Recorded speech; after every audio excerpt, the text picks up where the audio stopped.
25. This is the Arlington County Board of Equalization hearings. There are 4 board members present. Mr. Hoffman will be joining us for the second case. There are 5 cases on the agenda. So the first case is RPC 35004012, 1421 South Haines Street. And Mr. Bushel, if you want to start with your 8 minutes and tell us about this property, sir. Turn your microphone on, sir. Sorry. Thank you. So yes, to be quick about it, the subject property is known as the Milton. It's part of near the Pentagon Mall. It's a residential tower with about 14,000, just under 14,000 square feet retail. The apartment building has 253 units. Just to get to the heart of the matter, we never had a problem with the assessment office's income stream analysis for the retail. And Ms. Roskin reworked it for the presentation for this and came up with a slightly higher value, which we're also fine with. And that value, and she can correct me if I'm wrong, is $8,608,500. So the difference really is only the apartments. And after again looking at Ms. Roskin's presentation, we had some difference in NOI. And again, we're fine in retrospect looking it over and accepting the county's NOI for purposes of arguing this case on the apartments as well. And that number, again, I can be corrected, but is $2,313,455, I believe. The issue really just comes down to cap rate. We had initially proposed a loaded cap rate based on using a base of 5.25 plus 1.033% for the property tax rate. We got that rate from looking at 2 surveys, the CBRE's second half 2024 multifamily for suburban Class A stabilized properties in the DC area, and where it reported a range of 4.75 to 5.25. RERC's fourth quarter 2024 survey, first tier East region, reported an average of 5.8 for apartments, but for Washington, D.C. first tier properties, and it reported 5.6. So that was the one we put more weight on and used 5.25. But however, even if we accept the, and this is basically what we're asking the board for, even accepting the lower end of the spectrum, which is a base of 4.75% plus 1.033% tax, that comes with a loaded rate of 5.783%. And I screwed up telling you what the NOI was, but the NOI would be, I'm sorry, that we're fine with is 8,014,470, which is what, upon looking at this, I believe the assessment office came up with. So capping that at the loaded 5.783% comes in at 138,586,720. Adding the retail strip of 8,608,500 to that comes up with a total value of 1,047,195,220. And that's only a $2 million difference from where we are. But, I think the cap rate is pretty aggressive, even with our presentation. And, we're accepting everything else from them. So, again, I can't find any surveys that are showing significantly lower than this. And so that's really the end of what I have to say, unless you all have any questions. Okay, thank you. Ms. Roskin for the county, please. Thank you, board members and Alex. So as Alex had explained, this is a fairly new apartment building. It was built in 2022. I actually had the opportunity to go out and inspect it. It's really not It's really nice inside. They've got all of the high-end features, dog wash. They've got a community garden. They have the rooftop pools. This is a premium apartment building, and it's also in a premium location. As you have heard me explain before, I really can't get much better than this in Arlington County. We're only a block away from all of the major features. We're talking the Pentagon, if you happen to work there. You also have Amazon, if you happen to work there. They're all within walking distance. Costco for shopping. You've got grocery stores, everything. So this is a premium location. When you look at the summary page, obviously there's not much of a history yet to look at. And even though the 2024 looks like it's stabilized, it's still not quite stabilized yet. I did note when I was out there that the occupancy level at the time of inspection, which was in June, not January 1, but in June, for the apartment, it was 94+%. And for the commercial properties, all of the units had been rented with the exception of one unit. So 6 out of 7 have been rented. So they're doing a nice job of leasing out this property.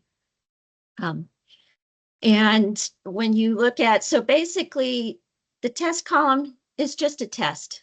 That's all it is. It's just a test. Okay. I wanted to see what was going on with the apartment rent roll. When I analyzed it, I think we were pretty spot on with the apartment rent roll, and the same thing with the commercial when I was testing it. However, my focus is the January 1 value. We still believe that the NOI for the apartment is well supported, and also the commercial is well supported for as of January 1. And as the agent noted, basically their argument is, their dispute is with the apartment cap rate. So when you look at our guidebook, there are some limited number of apartment sales. However, they still continue to support our cap rate. Now we don't look at the fourth quarter. We do use, in addition to developing our cap rates from actual properties that have sold within Arlington County, we still look at the publications to see, hey, do they support our cap rates? And we go, yeah, we do, or they do. But keep in mind, we don't have the fourth quarter. When we're valuing these properties, we do not have the fourth quarter yet. That comes out after the fact. And so we believe that our January 1 NOI is supported, and our cap rates for both apartment and commercial. Thank you. I'm open for questions. Okay, thank you. Questions from board members?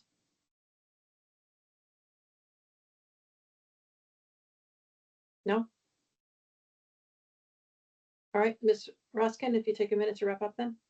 Thank you. The only thing I just want to say is that we ask that you confirm the January 1 assessment for both the apartment and the commercial. Thank you. Okay, thank you. Mr. Bushel, if you'll take a minute to wrap up, sir. I have nothing further. Only the cap rates would have been higher they actually probably went down for the fourth quarter as opposed to what would have been on reports previous, but I didn't submit them. So. Okay, all right, thank you. Okay, it's just among the board. So where are folks in this? Mr. Mendez. Yeah, it's another cap rate argument. There are very rare instances in which we move on the cap rate, and that's usually when there's some form of distress to the property that's completely out of the norm. This is not the case at this property. I noticed it went up 25% in assessment in 1 year, and at first it looked like it was a lot, but the building was built in 2022. I assume they were leasing it up, last year and the year before, and it looks like they're at 5% vacancy now, so it may not even be fully leased yet to where it could be in its potential. So I'm okay with the current assessment. Okay, I'll just throw in just one question there. And as Ms. Roskin said, they didn't have the fourth quarter information. you know, when they did it. And now that they do have it, does anybody have any feeling that the NOI on, at the 7.9 is, you know, it's $100,000 higher than what actually was achieved? Any issue there, or everybody's, okay, Mr. Mendez, yeah? The appellant stated that they're okay with the NOI. Yeah, I am. I mean, looking at an appraisal, it's fair to project, you know, the year coming. I don't think it's unreasonable. So I just was trying to narrow the issues. Okay, all right, it's just You're- someone you're the board is still coming. now here. Okay, Mr. Yates? No, on that issue, it's just going into the next year and the value, I think that'll hit that. Okay, all right, would somebody like to make a motion then? Mr. Mendez? I'll move that we confirm the 2025 assessment at 149,245,800. Okay, and do I have a second? Okay, Mr. Yates, all in favor? Aye, opposed? None, all right, it's unanimous. The county is confirmed at 149,245,800. Thank you. Thank sir. you. Thank you. Thank you, Ms. Ruskin. Okay, do we have Mr. Bynes and Ms. Ross? Yes. Let the record show that we have Mr. Hoffman also. Okay, so the next case, RPC 350110009 at 590 15th Street South. That case was asked to be withdrawn on the 4th. I assume, Mr. Bynes, you have no objection to that? No, we have no objections. Okay, so just to keep it clean, I'll move to accept the withdrawal. Do I have a second? Okay, Mr. Mendez, all in favor of the withdrawal? Aye, opposed. Okay, that's unanimous. That withdrawal is accepted. The next case is RPC 1827013 at 3000 Washington Boulevard. Ms. Ross, you can start with your 8 minutes and tell us about this property. Okay, good morning. This property was built in 2002. It has 252 units. The assessed value was originally 137,709,800 and was revised on review to 136,194,600.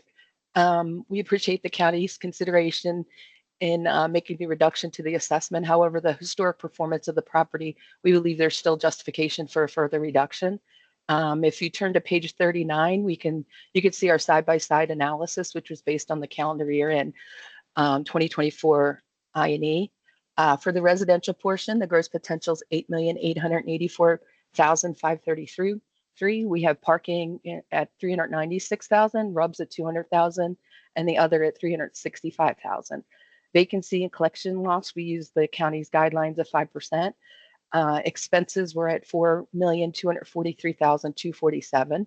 We did lower the cap rate on our analysis, but based on the last case and also based on other cases that I've had before the board, I understand that the board is not making any changes to cap rates, just generally.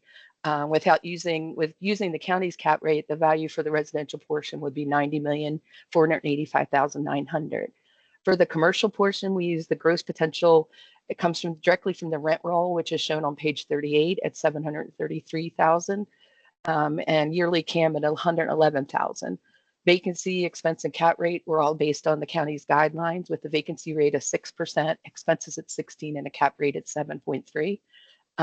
We did address the excess vacancy below the line and deducted 92,060 to account for that. I did want to draw your attention to the county summary page. I won't mention the historic NOI that we consider. You can see it on page 5. Let me just get there. Sorry about.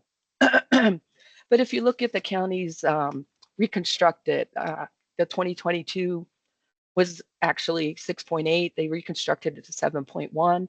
In 2023, it was 5.8. They reconstructed it to 7.2. And for 2024, the actual was 5.7. The reconstructed was 7.6.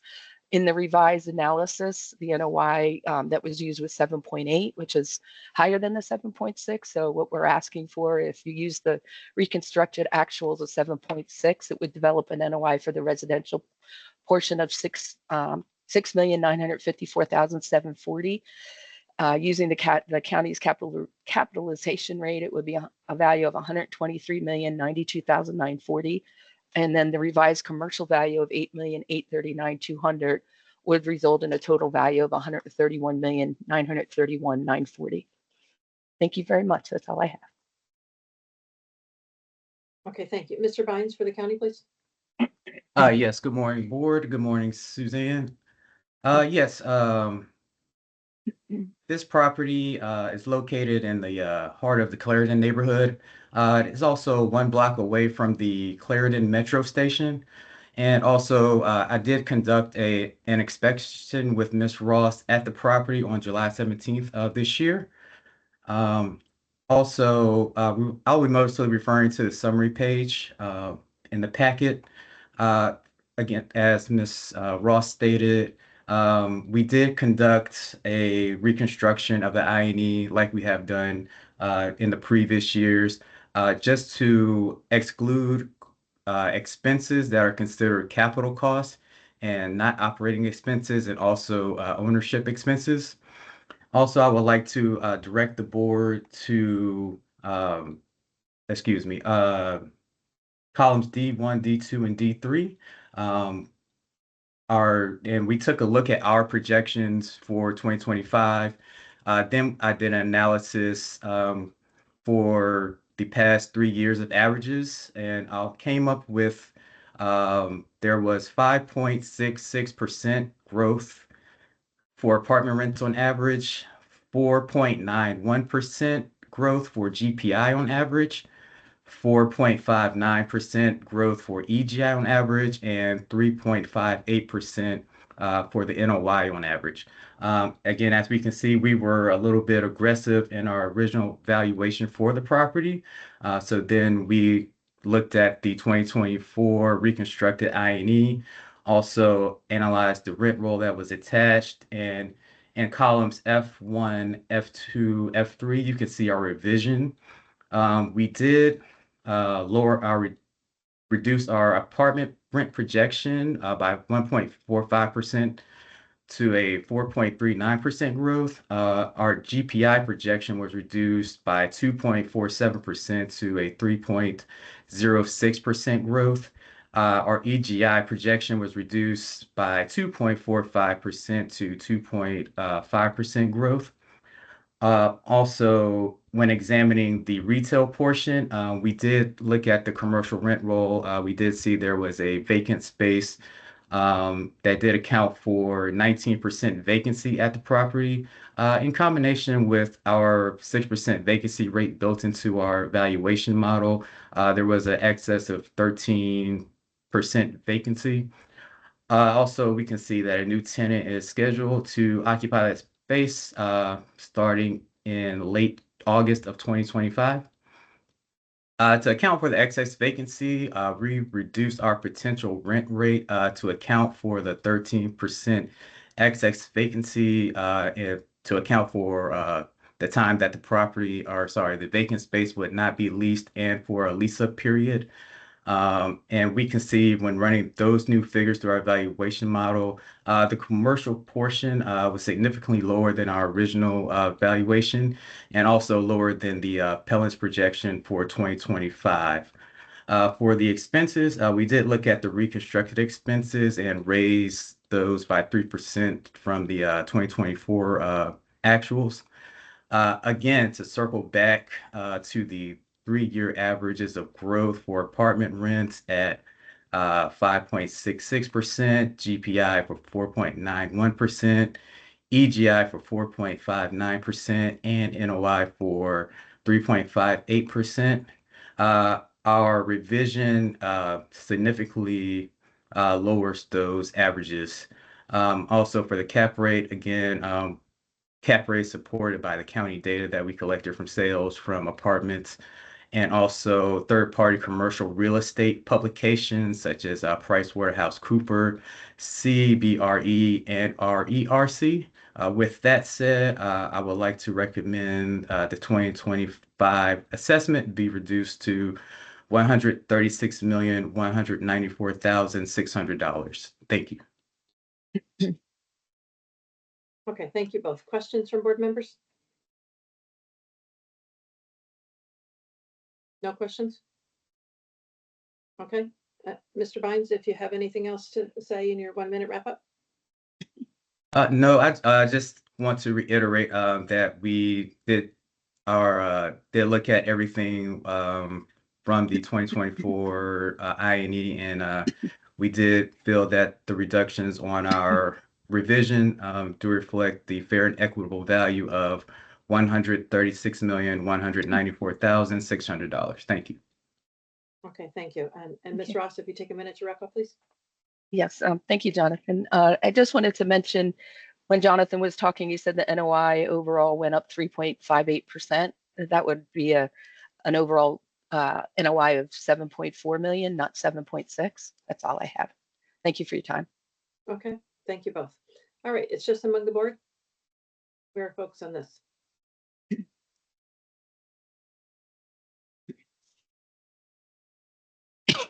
We're very quiet this morning. Okay, Mr. Hoffman? I mean, nothing really jumps out other than, you know, these buildings get over 20 years old and you start to talk about roof replacements and mechanical systems getting switched out. And that's probably where we're headed. So I just say, you know, be careful on the reconstruction of these NOIs, that a lot of these things are, you know, they're not like upgrades to the building. They're just normal wear and tear. So, you know, that might be coming. That might have happened last year. It's hard to tell. But I think the value probably stands. It's probably pretty reasonable with the revised value. Okay, anybody else? Mr. Penaranda? Yeah, I agree with Mr. Hoffman. I think this is, and I was running numbers up and down all the way from the top and checking percentages on expenses also, but overall it's very close. I think I'm okay with the revised assessment that the county has. Okay, Mr. Mendez, you had your hand up. Anything I different? would just second what Mr. Panorama said. I ran a couple tests. I thought the apartment income looked a little high. So I tested a couple different numbers, and I think all things considered, I would be okay with the current assessment. Okay, all right. Somebody want to make a motion then?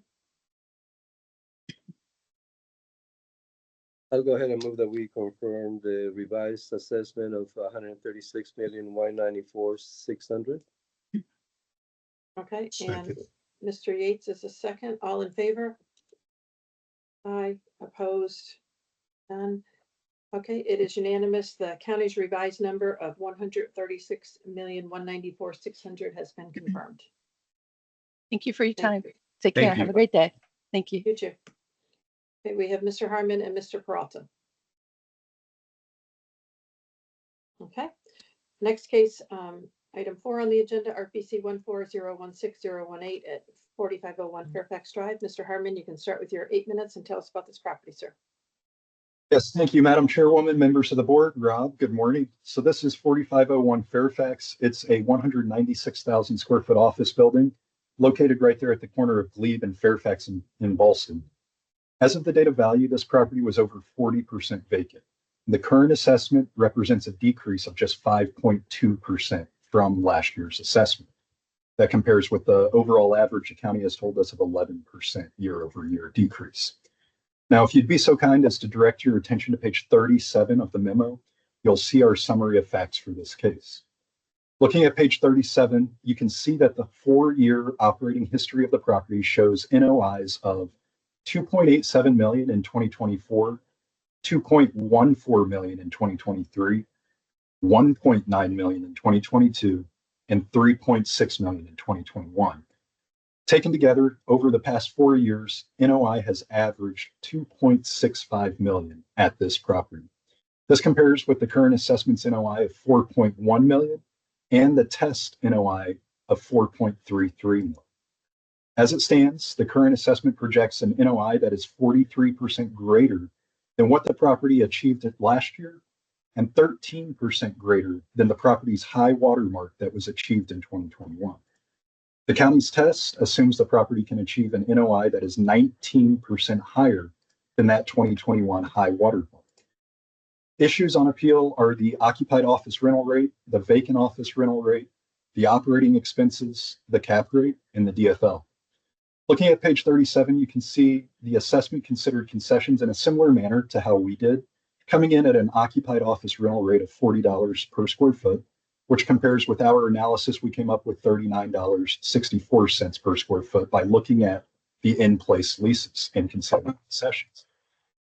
This is based on the property's operating history and the known concessions to be incurred going forward. Market concessions are, of course, a necessary component of market rents and must be considered when evaluating the income stream of the property. In this case, we did provide the county with 9 recent leases that were requested. These 9 leases make up nearly half of the lease space at the property. These leases show, and this is page 23 of the memo, these 9 leases show that concessions were between 8% and 15% of the total income stream for those leases. There was one short-term lease that had no concessions, but it was below the 5-year typical lease. It was a 3-year term, so that's why it had no concessions. But the market leases, concessions were between 8 and 15%, and even including that 0% short-term lease, you came out to an average concession rate of 10% on those 9 leases, which make up nearly half of the lease space at the property. What this means is that 10% of the face rent will not be received as income by the owner. So yes, the face rent will show up as a number, but that's just a paper number. That's not the actual income received. These leases that we provided included concessions throughout the term of the lease as well. So they're not all, first 3 months of the lease. It's first 2 months of each lease year. So they are recurring concessions throughout the term. When you evaluate and do a study and analysis on these 9 leases, as we've done and provided to the county on page 23, you see that the leases come out to an average rental rate of $38.39 per square foot. And this is also including that short-term lease. You remove that, it moves even lower. Combined, these new leases had over 1.7 million in concessions required in order to land those tenants. We're now in year 6 of the pandemic. We've provided years and years consistently of leases showing that the market concessions are 10% on the low end. That's the case for this property, but it's been year after year after year, lease after lease after lease are showing 10% concessions, 12%, 13%, 15%. This is simply a fact at this point. This is the current office market. As office owners compete for a dwindling pool of tenants, the concessions required for new leases have increased from their pre-pandemic rates. Another way of looking at this is in order to achieve the face rent, concessions must be offered. Alternatively, if there are no concessions, then the face rent would be lower. It's a simple math equation that owners and investors utilize every day. Concessions, again, are a fact in the market as of the date of value. This property did have 9 recent leases with average concessions of 10% and in total 1.7 million in concessions. Now, we also know that generally accepted appraisal practice requires concessions to be considered and provides the method of which to do so. We've provided this beginning on page 67 of the board book, and this is the methodology we have employed in our stabilized potential column. If actual documented concessions of 10%, as shown by those 9 recent leases, are not considered indicative of market, there needs to be a stated justification as to why not. Why are 9 leases at the subject property not reflective of the market for that? So we've used 10% concessions for in-place office rents, as shown by those recent leases. Those concessions, actual concessions, if you look at historical, 2023 were 11% of income. 2024 were 11% of income. So we've actually gone lower than what the property's been reporting. It's a conservative estimate of what the property will report going forward.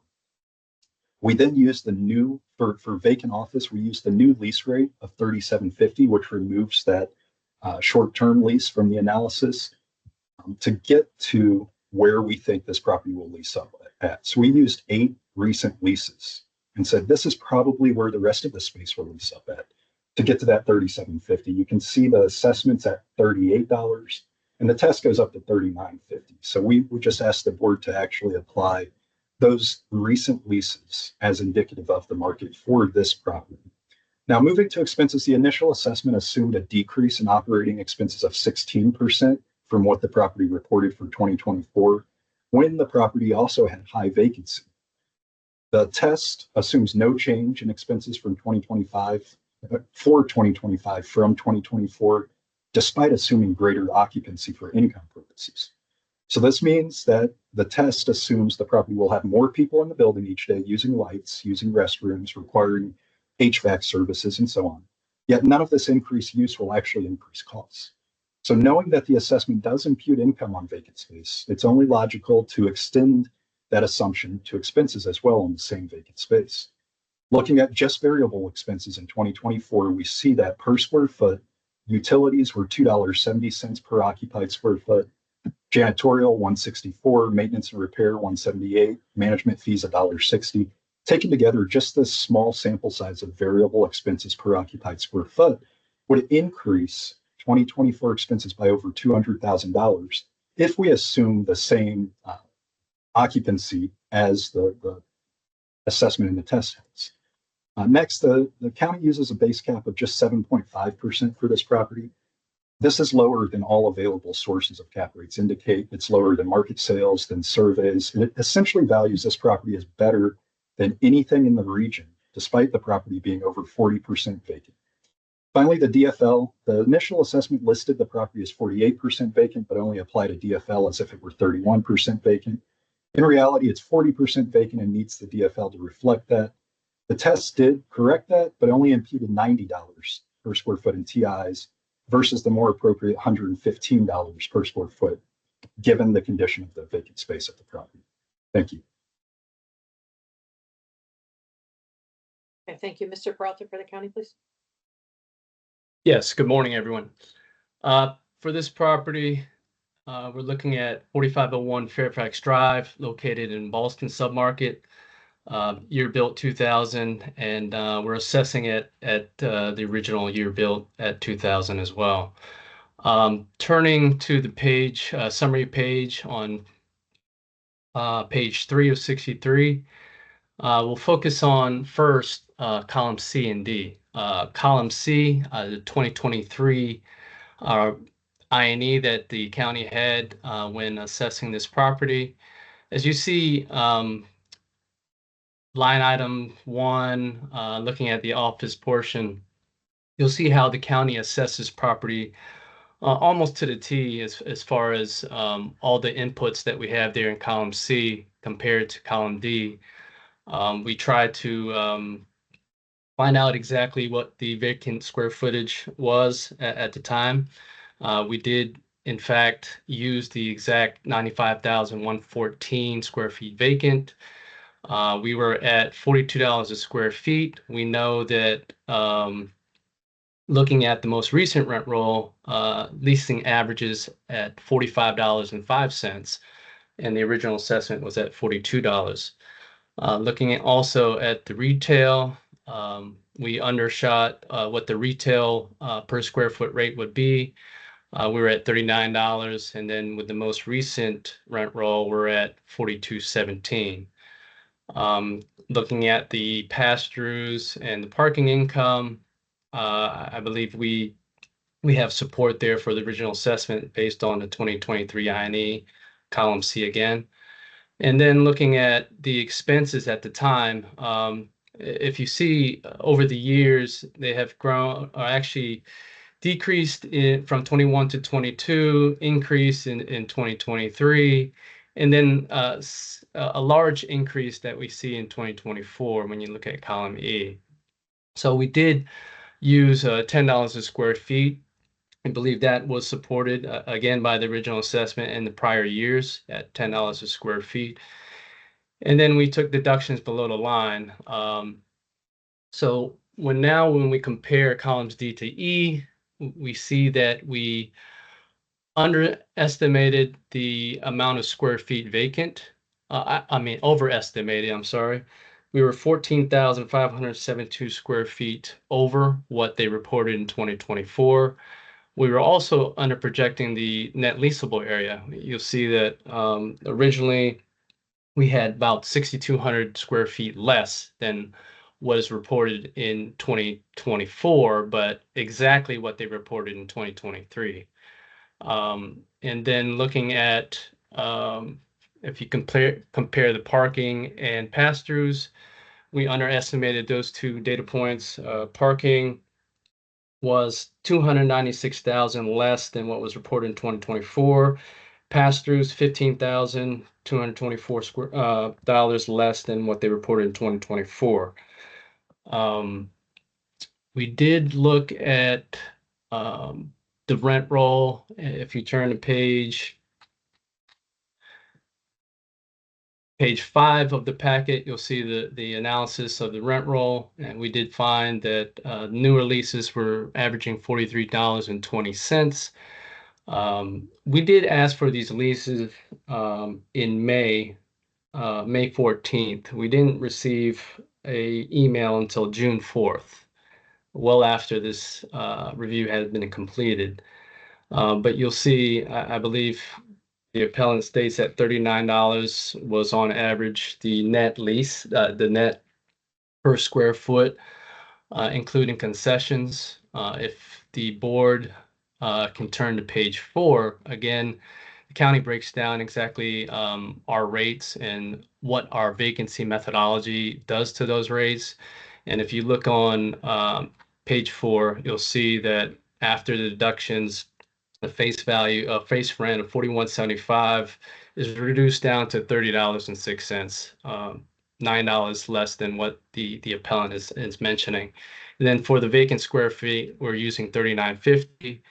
After the vacancy deduction methodology, we're at $28.44. So well under what the average net lease rent would be for the new leases in place. Again, if you compare overall the NOI, you'll see that columns A, B, C, and E are not reporting the income of the vacant square footage. I think the board is aware how we try to reconstruct these I&Es to kind of show, the ad valorem mass appraisal techniques where we try to find out the potential gross income of the property. So we do have to include that income from the vacant square footage, and you'll see that in column E. And so that net projection NOI is closer to 4.3, where our test is at 4.3, but the original assessment, which we are asking the board to confirm, is at 4.1. So well 200,000 less than what the projection should be. In addition to that, we deduct below the line. And with this project, we did see that it is leasing up. You'll see year over year they're leasing space, and that would speak to the only 5% adjustment we did from last year to this year. There's about 5.24 deduction in valuation from last year to this year.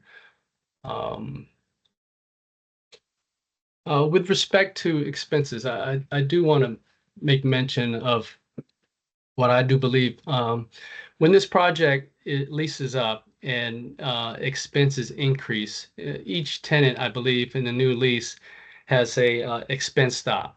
And that's in place in order for the owners not to lose out on what their potential income could be. So they have set increments of increases year over year, and then account for the expenses. I believe they take a snapshot, if you will, the first year and say, this is the max that we'll pay. That's to keep their bottom line in check so that, their income doesn't, wither away with over expenses. And anything over those expenses would then return back as a pass-through. So if you see the pass-throughs year over year increasing as the property increases, that's to kind of show and illustrate what exactly is happening there. So again, after those expense stops, those expenses above and beyond those figures would come back to the property as pass-through income. So that's all I have. We do ask that the board confirm this case at $46,161,900 and we're open for questions. Thank you. Okay, thank you both. Questions from board members?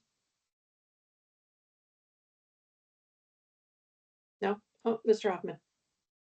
Yeah, do we have any, I know it came after the last cap rate study, but I think the building behind this traded, like it might have closed in February. And I was just wondering if there was an indicative cap rate on that transaction. February of this year? February of this year, 2025. We haven't had a chance to analyze any new sales that happened this year. I know it was medical, so it's a different, build out, different tenant structure. I think Inova's in there, so it's kind of a whole different story. But there's obviously a cap rate assigned to that sale, and I'm just curious, maybe Jordan, maybe if there was something that was put out there, CoStar, whatever, related to that sale. I can't hear you. Let's see if I can find that cap rate for you. Okay.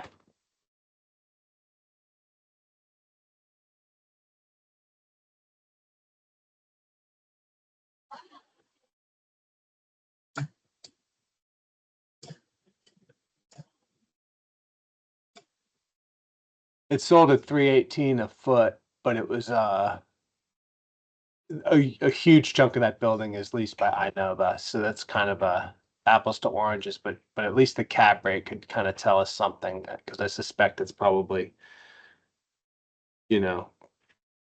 higher. Medical tenants usually pay a little bit more on rental rate.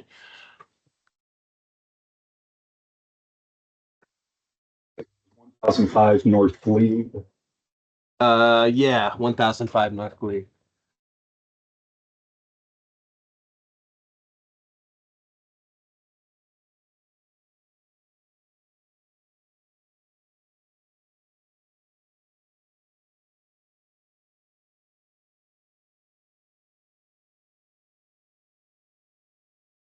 So now I don't see a cap rate listed on CoStar.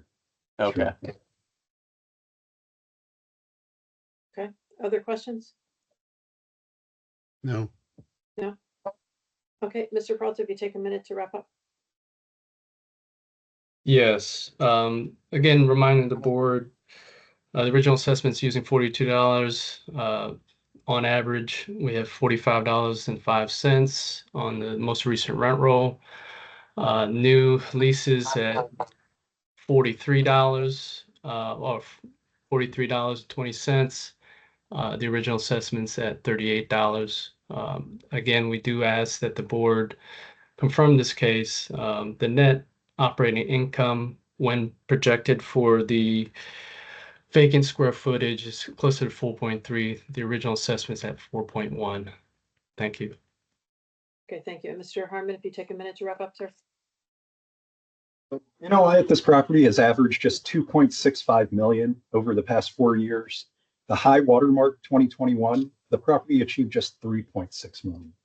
The assessment assumes a 1-year increase in NOI of 43%. Now, the county also, when they're discussing those new leases, they did request them again on June 3rd. We provided them on June 4th. That's in the packet. You can see that was timely provided. Now, the county cites the EGI per square foot to compare those new leases to what they assessed at. That's row 11. So we can look at actual 2024 EGI per square foot. Using the county's same analysis on 2024 actuals, we see in 2024 the property achieved just 2570 per square foot. That's well below what the county has used in the assessment and the test. Recent leases, again, some of the best indication of the market for the property came in with 10% concessions. That was not noted. If you're going to not consider it concessions, we need to have a reason not to. The textbook states you need to. That's what we've done. Time is up.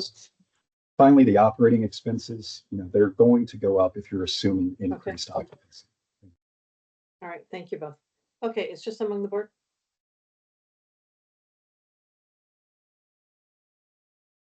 Where are folks? Mr. Yates?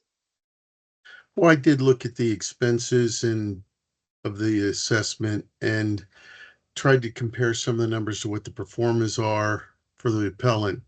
But after I ran all the numbers, it adjusts, if I had $1, it adjusted about just under $200,000. But the EGI differences compared to what 24 was offset that more than that.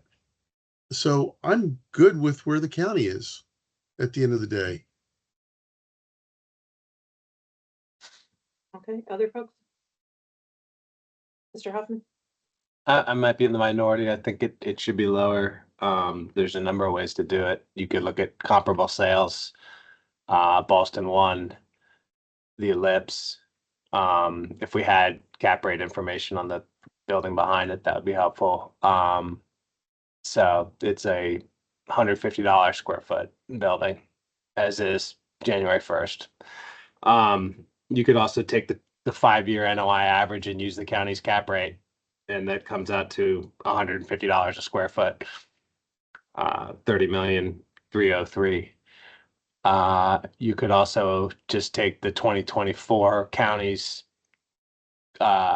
reconstructed NOI of 4.3 million, and you could add 200 basis points to the cap rate because it's 40% vacant, and you come out with a lower number as well, but under 200 a foot. So I got a number of ways to do it. The market would not put over $200 a square foot on this building if it were put for sale. Okay, I can tell you what I did, Mr. Hoffman. I look at the original assessment. I think the numbers are more in line with what the performance. So I just took off the original assessment. I increased the expenses to $11 a square foot from the 10, and ended up at 2.156561 on expenses. Gives me an NOI of 3.9, capped it out, and then took off the same deductions from the original, not the new one, and end up at 43,920,45. Mary, that's exactly what I did too. But I just look at where the EGI is compared to what they actually did under E1. And I think that adjustment offsets it. And the NOI, it's the it's right. The EGI is higher in the assessment than what they reported. I was going with the reconstruction. Okay. Yeah, I just think for the performance of the property, the reconstruction to end up with the NOI of 4.3 million, I think is just too high. Myself. I came up with the same numbers you did. Okay, Mr. Mendez, what you had your hand up? Yeah, I ran 2 tests for the expenses. I bumped them to $11 and $11.50, and the property is only down 5% year over year. I think the average for office is 11%. So if we bump the expenses to $11, we're down about 10%. If we bump them to $11.50 per square foot, then we're down about 13.2%. So I thought it was appropriate to bump them to $11.50, and my final number was $42,799,100. So that's where I am. So 42 million. Say that again. Yeah, $42,799,100. And you went to $11 a square foot on the expenses. $11.50. $11.50. Yeah. And is that off the revised? That is off the original assessment. Oh, okay, that makes sense. All right. Yes. I was at 11 at 43.9, so you're at 11 and a half. Because the vacancy's overstated, it's a little bit less than the pro forma, but it's pretty close. Okay. All right, Mr. Pennerondi, you had your hand up? Yes, I'm sorry. Yeah, I ran three tests on this property, and this the one that you came up with I came up with the same number at $11 and expenses on the original assessment. So the value that I came up with is 43,920, the same as the one that you came up with. Yep. And that was the more aggressive reduction that I came up on the test, because the other ones involved the retest and also the pro forma numbers that the appellant has. And I'll be okay with reducing the expenses, increasing the expenses to $11 on the original assessment. Okay. Mr. Hoffman, where are you on that? Because I don't want it to revert back. Yeah, that's good. I'm okay with that. I agree with the $11. I just thought that the rest of it was offsetting it. Okay, so Mr. Mendez, can you live with that also? All right, then I'm going to make a motion to reduce the assessment to 43,920,000 even. And that is based on the original assessment, increasing the expenses to 11% and leaving everything else exactly the same. So do I have a second on that? I'll second that. Okay, motion and a second by Mr. Penaranda. All in favor? Aye. Opposed? Okay, so that's unanimous. The assessment is reduced to 43,920,000 even.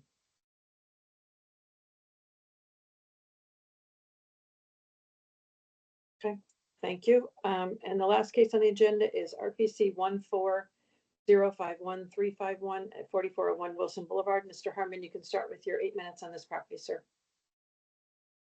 Thank you. So this is the National Rural Electric Building in Ballston. It's a 200,000 square foot office built in 2006. As of the date of value, this property was known to be 40% vacant. This is an increase of nearly 12% in vacancy year over year. And the reason that it's at 40%, the second largest tenant at this building, who is paying the highest office rent at the property, gave formal written notice in September of 2024 that they were exercising their early termination right effective September of 2025. At the same time, along with the early termination notice, the tenant did pay the early termination fee in the fourth quarter of 2024 of over $1 million. So it's safe to say that tenant gave written notice, and then they also paid over $1 million in order to exercise that right in the fourth quarter of 2024. So by all accounts, the market would value this tenant as vacated. And again, it's the second largest tenant in the building. They were paying the second highest rents in the building. They were paying higher rents than all the retail tenants except for the bank. So this tenant was paying rents that are not seen in the market as of the date of value. The termination notice is shown on page 41 of the appeal. That tenant collectively annually was paying $1.5 million in rent. That's rent that will not be achieved going forward, as the market was aware as of the date of value. So knowing this, and if we look at historical operations of the property, we can evaluate what is the future going to look like based on that historic, if we control for the absence of this tenant. After all, net absorption in the county has been negative since the pandemic. So this tenant paying well above market, paying more than retail tenants, is not going to be replaced with a similar tenant. NOI over the past 4 years, if we control for this tenant, averaged $4.57 million without this tenant again paying those above market rents. Now, I do want to at this point mention that what is presented as the appellant's test column on column G of the summary page on page 3 of the memo, that doesn't match what we submitted with the appeal. I do request that the board use our actual appeal submission, which is on page 40 of the memo, but column G is not what we submitted. So looking at page 40, you can see that our appeal value actually uses a higher NOI than the county's assessment. We're higher on rental income and pass-throughs, which ultimately led to our value being at a higher NOI than the assessment. Essentially, we did not contest the county's NOI. The tests did increase NOI, so if we had a chance to respond to that outside of these 8 minutes, we would address that. But we're in a position of essentially arguing two completely different cases between the initial assessment and the test. Assumptions changed. It's two completely different valuations. And due to the limited time, just the 8 minutes at this forum, I'm probably not going to be able to dig into both. So with that, I'll focus primarily on the county's assessment and on how we value this property. Again, this is presented on page 40 of the memo. The issues on appeal are all below the NOI. As I stated, we came in at a higher NOI. So we weren't contesting income, vacancy, expenses. We were contesting below the line items, the cap rate and the DFL. Now, our goal, our mandate, of course, is fair market value. In Virginia, that means what would a hypothetical buyer and seller agree to trade at as of January 1, 2025, with all available data being utilized as of that date, both property specific and market specific. In this case, the buyer would consider the known termination of the second largest tenant who was paying the highest office rents in the area and factor this into their valuation analysis. This tenant was actually paying higher rents again than all the retail tenants except for the bank. Our analysis on page 40 does factor this tenant as known to be leaving. How we did that, we counted this known to be vacant space as actually vacant. This is the exact same logic that has been endorsed for newly signed leases that have yet to begin. For leases signed in the prior year before the date of value, but that haven't started, say it was signed in December of 24, but it won't start until August of 25, there's been consistent consensus that those spaces should be counted as occupied. This situation is the other side of the coin.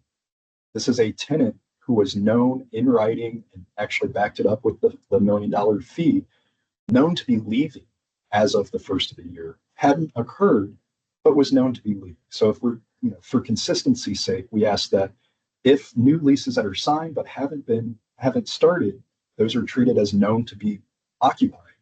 This is the exact opposite. We ask that the board consider it the same. It's known to be leaving but haven't yet left.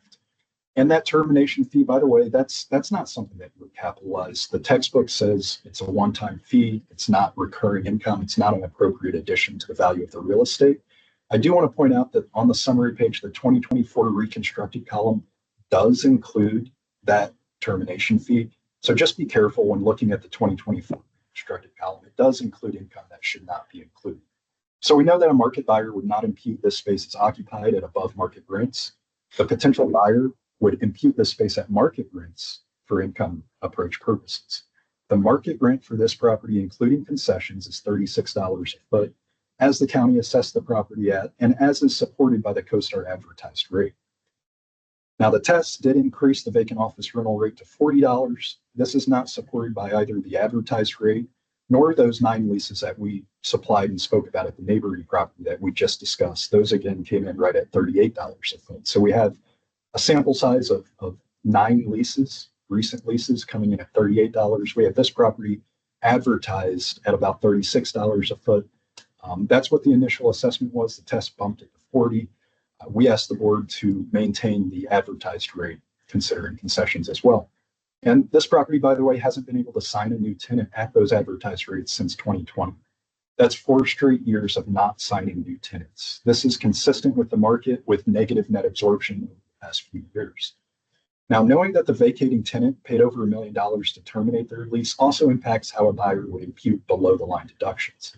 That space known to be vacating needs to be treated as excess vacancy and have the appropriate below the line deductions made. In order to earn income on this space and re-tenant it, you're going to have to market it. You're going to have to pay leasing commissions. You're going to have to build it out at market rates and at market quality. The vacant space at this property is all either shell condition or back to the original build out in 2006. It's quite dated and will require significant TIs of at least $115 per square foot in order to sign market tenants. Next, the assessment assumes operating expenses will actually decrease in 2025 by over $300,000 from what was achieved in 2024. The assessment assumes expenses that are lower than even 2022 expenses. As we know, inflation was rampant over the past few years. 2025, due to inflation, expenses are expected to go up. Finally, the assessment uses a cap rate, loaded cap rate of 8.5%. This is the exact same cap rate that the county's expert cites for the sale of the Potomac Tower in Roslyn. However, if we compare these properties, they're not the same. Potomac Tower was 100% leased when it was sold. It sold to the largest tenant at the property who occupied over 40% of that property. So 100% leased Roslyn waterfront property versus a 40% vacant Ballston property. These properties are not the same.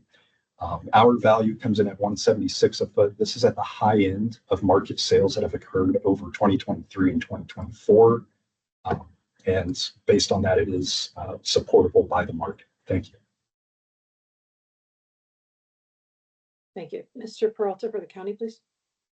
Yes, thank you. 4401 Wilson Boulevard. Again, we're in the same submarket in Ballston. Year built 2006. when looking at this property, you'll see again from years past, 2021 to 2023, and in 2024, you'll see the property is reporting somewhat the same vacancy throughout those years. When you're looking at the overall NOI of the previous years as well, please keep in mind that's an NOI that's not being projected forward for the vacant potential square footage. Again, the county does try to reconstruct to give the board members a visual exactly where our assessments are coming from for ad valorem tax purposes. We do project on all the spaces that can be leased out. And when looking at the original assessment, you'll see that our original assessment had per square foot rates of $44.25 for office. We know that the average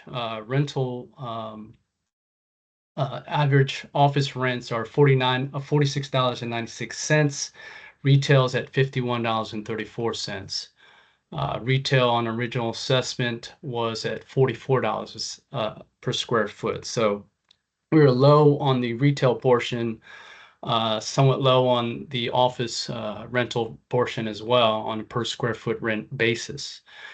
Looking at how the overall NOI compares in our original assessment, 5.1 million as opposed to the actual income being reported at 6.4 million in 2024. And that's in absence of, or does not include the 2.8 million that the county has projected for that vacant square footage. And then the appellant's projecting 3.6, but a little more square feet vacant in their pro forma. So again, 2.8 or 3.6 is not included in that 6.4 figure for the 2024 INE column E. And when comparing the original assessment to 2023's NOI, which we had, we're about 1,086,000 shy of what they reported in 2023 and 1,003,000 shy of what they're reporting in 2024. So in doing the retest, again, what I didn't emphasize on the previous cases, the parking and pass-through incomes were much higher in the previous case, so that should have been accounted for when looking at the projections that the county had in our test column. So in our test column, we come up with a slightly higher gross potential. Again, that's based on the 2.8 million that we're adding for the vacant square footage at $40 a square foot. Keep in mind that the previous case had on average a face rent of $43 per square foot. And then again, after our vacancy methodology reduction, you'll see that at $40 a square feet face, minus the 28%, we're at $28.80. Again, the appellant stating their net rents are closer to $38 or $39 a square foot. Our net rents are coming for the $40 a square foot vacant office at $28.80.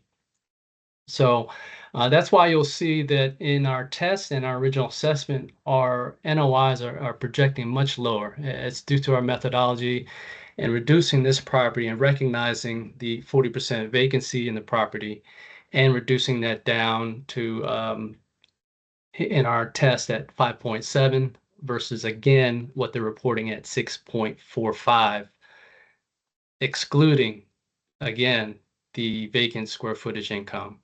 So with that, we do ask that the board confirm the original assessment at 59,960,800. Thank you. And also, I did check page 41 of 64 is what the agent provided in the packet as the appellant's pro forma. There's no deviation from that page to what we project or what we're showing column G. So it's verbatim exactly what they gave us as far as their appeal. With that, we're open for questions. Thank you. Good, thank you both. Questions from board members? No? Okay, Mr. Peralta, if you take a minute to wrap it up then. I don't have too much more to add. We do see that overall the expenses we're looking at, overall expenses of this property. It's somewhat stabilized in its vacancy at 40%. And we do feel that the expenses and income projections are supported. Thank you. Okay, thank you. Mr. Harmon, if you take a minute to wrap up. At 40% vacancy. That's quite the market that we're in. This property is losing its second largest tenant that has been paying some of the highest rents in the submarket. Neither the assessment nor the test account for this loss of income stream, or that income stream resetting to market rates, which are much lower than what this tenant was paying. Both the assessment and the test include this tenant as paying above market rents indefinitely. We know that's not the case. This tenant paid $1 million to not pay those rents. So that's not going to happen. Losing this tenant will result in a loss of income that's significant to the property. Even if they manage to re-tenant this space, you need to account for the cost of re-tenanting below the line. That has not been taken into consideration by the assessment nor the test column. Looking at our value, $176 per square foot as shown on page 40. Compare this to sales that occurred in 2024. You have 3865 Wilson, right up the street, 177 a foot. That property was 80% occupied. That sold December 20th of 2024. So 11 days before the date of value. Comparable property, better occupancy, 177 a foot. We're at 176. 4075 Wilson, again, right up the street, sold for 147 a foot. Widely marketed arm's length transaction, September of 24. That had similar occupancy at 40% vacancy. Both of these properties right down the street. We have 4601 Fairfax sold right across the street in September of 23 for $102. That property had similar occupancy as well. Thank you. Okay, thank you. All right, it's just among the board. Where are folks on this?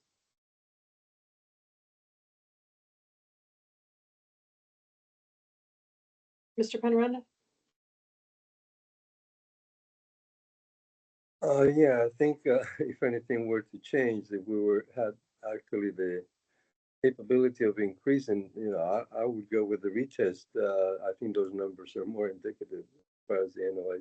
And, the comment that Mr. Harmon said that the numbers that are shown in column G are not the same. I think they are with what they have on page 40. So I'm okay with the original assessment. I think it's low, but I'm okay with it. All right, other folks?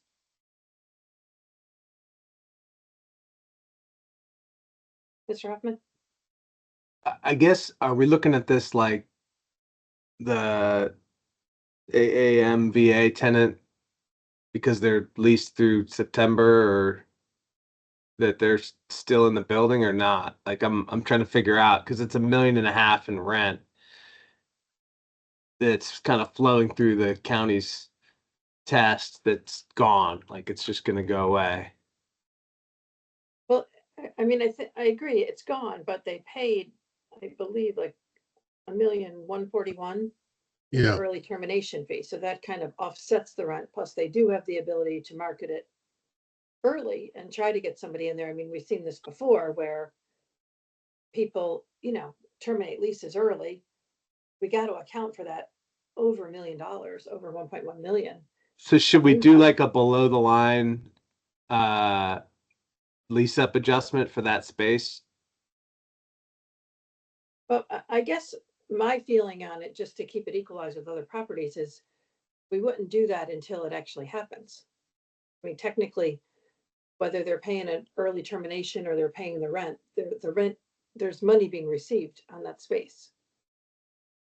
Okay, but we're applying a cap rate to that money, which is not accurate. You're saying it like it's a one-time payment. But in the test column, as would be rent. If they say they didn't Didn't pay the early fee. termination, they were just paying the rent, and we would have leaving, left it alone. we would have Yeah. left it alone. So that's my only concern with kind of doing something on those numbers now. Okay. I think mean, I it's just want to make definitely sure I gonna impact understand. next year. if the space is not rented out. I mean, I would put a lease up below the line if I was just gonna take the county's test number, but off the test column, it would still probably be higher, like Jose was Right. saying. Okay, I got you. Yeah, I think that because it's so low at the 59 million, you know, if you did that and then did the below the line. Yeah, if we did the adjustment, it would It'd still end still up be being higher higher. than 59 million. Yeah, even if Okay. you figure from a standpoint, if you just said, just doing quick math on Mr. Harmon's deductions below the lines, which are probably higher than what the county would have done, that looks like 3, 4, call it 5 million. You'd still Yeah. be higher than the original assessment. So Okay. that's my unofficial test. Okay. That's Yeah. kind of what I looked at too. It doesn't do anything. All right. I'm still going to vote against it because the cap rate's too low, but I understand the rationale and everything else. Okay. All right. Your objection is noted. Okay. Anything different, Mr. Mendez? Nope, nothing different. Okay. Then I'm gonna move to confirm the county at 59,960,800. Do I have a second? Mr. Yates, all in favor? Aye, opposed? Okay, so it's 4-1 without Mr. Hoffman. The county is confirmed at the 59,960,800. All right, that completes the agenda. Does anybody have any other work-related issues? No, okay, then we will stand adjourned here at 10:11. Reconvene tomorrow, Wednesday, August 13th in person. And I believe there's been an updated agenda out. We just have the 2 cases. We'll vote on the withdrawals of the 2, but then we're adding the case that we had to take from last week from the fire drill onto that agenda. So we'll have the 2 cases from Mr. Harmon tomorrow. That does it. Thanks, everybody. Thank you. Thank you. Thank you.